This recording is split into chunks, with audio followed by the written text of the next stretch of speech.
I want to ask you about another big issue many of you are facing, and that is how to deal with immigration and immigration policy as it affects your states. Governor Kelly, you're a Democrat, but you did sign a bill to get state law enforcement to work with federal authorities when it comes to immigration enforcement. And one of the complaints is often that having local authorities involved is a drain on their resources, or it's a distraction for them. Why isn't that the case in your state? Oh, I didn't say it wasn't. We haven't. You think that cooperation is a drain on locals? I think when ICE comes into your state, that it creates some problems and creates some problems for your local law enforcement, because it's sort of a who's on first, who's in charge here. And I think that's been a problem. My approach has always been, when we work with the federal government on anything, whether it's disaster relief or with our National Guard, we look for ways to cooperate and partner. That's what we want to see, if they're going to come in and try to do immigration enforcement in our state.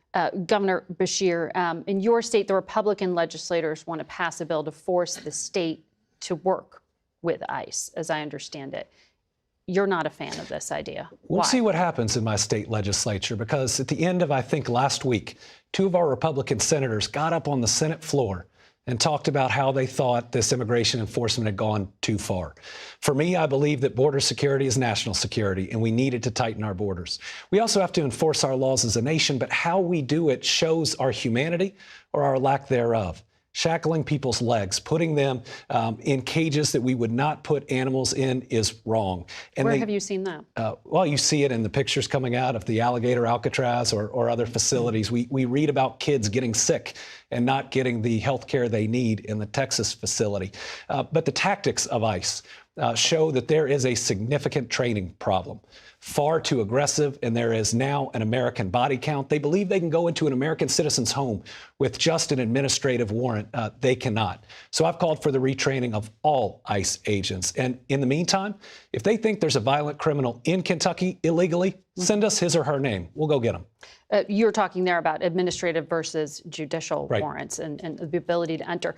Do you then appreciate what's happening here in Washington with Democrats cutting off some of that short-term funding for Homeland Security on that issue, along with others? I do, and I wish we didn't have to be at this point, but we have an American body count. We have at least 2 ICE agents that are being investigated for perjury. We have others, Americans that have been injured or hurt that shouldn't have been.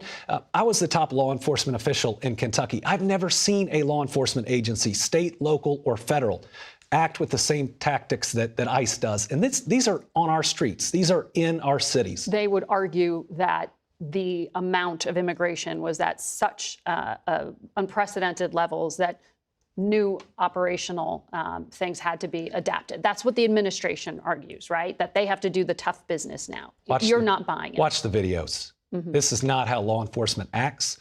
This is not respecting our rights as Americans. It's wrong.